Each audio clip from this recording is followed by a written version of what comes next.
Irmãos, nós vamos ter que ver uma outra forma nessas viagens, onde a gente não tem uma rede muito confiável. Como é que nós vamos fazer para manter isso diário? Os irmãos estejam orando por nós. Estávamos lendo com você o texto aqui de Mateus, capítulo 13. E a Bíblia diz, no verso 3, e de muitas coisas lhes falou por parábolas e dizia, eis que o semeador saiu a semear. E ao semear, uma parte caiu à beira do caminho, e vindo as aves a comeram. Outra parte caiu em solo rochoso, onde a terra era pouca, e logo nasceu, visto não ser profunda a terra. Saiu, porém, o sol, a queimou, e porque não tinha raiz, secou-se. Outra caiu entre os espinhos, e os espinhos cresceram e a sufocaram. Outra, enfim, caiu em boa terra, e deu fruto a 100, a 60 e a 30 por um. Jesus claramente aqui está compartilhando conosco acerca de 4 atitudes que você e eu podemos ter em relação àquilo que vem de Deus. São 4 atitudes que você e eu podemos ter em relação à palavra dele, aquilo que ele tem para nós, aquilo que ele nos ensina. E toda vez que alguma coisa vem de Deus, eu só posso ter 4 atitudes. E isso aqui são 4 tipos de corações, ou 4 tipos de posicionamentos, ou 4 tipos de respostas. Você pode dizer também que, eventualmente, podem ser 4 tipos de pessoas. Todas essas afirmações são verdadeiras. Mas como nós estamos trazendo esse devocional para mim e para você, não queremos aqui jogar isso nas costas de terceiros, eu posso ter 4 atitudes em relação às coisas de Deus para mim. A primeira delas, que certamente é a mais comum, é relativizar a palavra. Toda vez que você tem a palavra à beira do caminho, o que significa isso? A beira do caminho é estar onde todo mundo passa, onde tem muito movimento de gente, onde todo mundo que passa dá um pitaco, dá um palpite, dá uma opinião, e você coloca a palavra de Deus, a direção de Deus, no mesmo nível de opiniões de terceiros. Qualquer um que passa pelo caminho se iguala à palavra.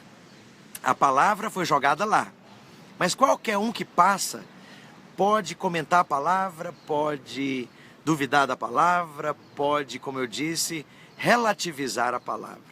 Se nós fazemos isso, a Bíblia diz que o diabo vai vir e vai roubá-la, porque as aves do céu aqui claramente correspondem a demônios. E isso fala de gente que é aberta para todo tipo de ideologia. A pessoa ouviu uma palavra na igreja e de uma maneira tão impactante, tão profunda, tão poderosa, mas aquilo não dura muito tempo, porque no dia seguinte, ao ouvir uma notícia, ou ao comentar com alguém, ou receber uma outra impressão, a palavra de Deus fica invalidada porque a terra é batida. Porque tanta gente passa ali, a pessoa não tem consistência para ganhar profundidade e fazer com que a palavra de Deus produza fruto na sua vida. Então, relativizar a palavra é colocar a opinião de Deus, as verdades de Deus, os princípios de Deus em igual patamar que filosofias humanas, ideias humanas, experiências humanas, opiniões humanas, conselhos humanos. Não interessa que é de pai, de psicólogo, de psiquiatra, de professor, de livro, de jornais. Tudo isso é gente que passa pelo caminho. Se o seu coração é terra batida, a palavra nunca vai produzir fruto na sua vida. E aqueles que têm a palavra na beira do caminho, a primeira coisa que você precisa fazer é priorizar a palavra, tirar a palavra de lá e colocá-la no lugar precioso, especial, de prioridade no seu coração e na sua vida. Assim nós vamos ter fruto. A segunda posição, ou a segunda possibilidade, é a palavra cair sobre a rocha. Isso fala de gente com coração extremamente endurecido, protegido, precavido em relação à palavra de Deus. São pessoas que têm um pré-julgamento, uma pré-avaliação acerca de tudo que Deus pode fazer, falar ou dar. Essas pessoas jamais vão receber nada da parte de Deus, Porque a Bíblia diz, elas são superficiais. E a palavra eventualmente pode até nascer num dia chuvoso, mas como não tem raiz, como não tem possibilidade de penetrar naquele solo endurecido, refratário, preconceituoso, não tem jeito da palavra produzir efeito e nem mudança naqueles corações. Agora, por outro lado, a Bíblia diz ainda que há um terceiro tipo de pessoas, eu diria que são as pessoas doloridas. As pessoas em que a semente até cai no coração, mas é recebida com espinhos. Espinhos fala de pessoas com essa atitude defensiva, de proteger-se contra qualquer coisa que venha de fora e lhes cause desconforto, ou lhes confronte as práticas, a vida, a mentalidade, o estilo de vida, os valores. É gente cheia de proteções. Espinhos são proteções das plantas.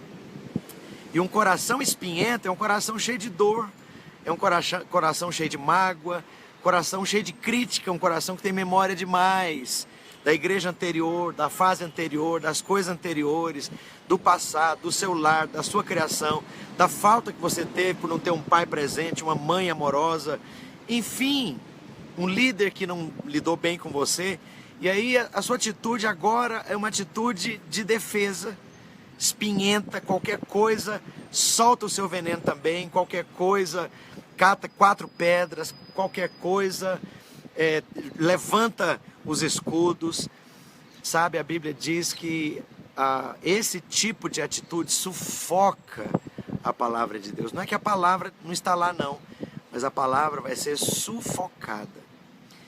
E finalmente o terceiro tipo de terra, o terceiro tipo de recepção que nós devemos dar às coisas de Deus, à palavra de Deus, às coisas que o Senhor tem para nós, é de uma terra boa. O que é uma terra boa? É uma terra ensinável, receptiva, é uma terra que não tem pré-condições, pré-julgamentos, pré-qualificações. Isso vai acontecer se Deus fizer isso, isso, aquilo. Ou se a igreja isso, aquilo. Interessante, a Bíblia está ensinando aqui que você deve servir sem condições, que você deve amar sem condições, que você deve ouvir sem condições, que você deve ser discípulo sem condições, que você deve simplesmente ser como uma criança, ter um coração aberto, receptivo, acessível e vulnerável. Isso é terra boa. A Bíblia diz que essa terra não vai impedir que a palavra de Deus produza fruto, pelo contrário, é o lugar onde a Bíblia diz que fruto, dependendo do potencial, do chamado e da graça para cada um, vai produzir a 30, 60 e a 100. Que Deus possa nos levar a ter uma atitude santa, bendita em relação à palavra, de acolher e guardar a palavra, de amar a palavra, de ter um coração escancarado à palavra, de ter uma atitude de extremo amor e de valorização para a palavra que sai da boca de Deus para mim e para você. Que nesse dia que se chama hoje, o Senhor possa te edificar e edificar os nossos corações. Estamos juntos e pelos próximos 4 dias nós vamos estar gravando nesse lugar, porque parece que é o único que nós temos uma rede confiável aqui. Estamos juntos. Um abraço afetuoso a esses irmãos queridos aí que nos acompanham ao vivo, principalmente, e aqueles que ouvem depois, separando o tempo devocional para estarmos juntos. Um querido, um afetuoso abraço a todos meus irmãos e irmãs da Vinda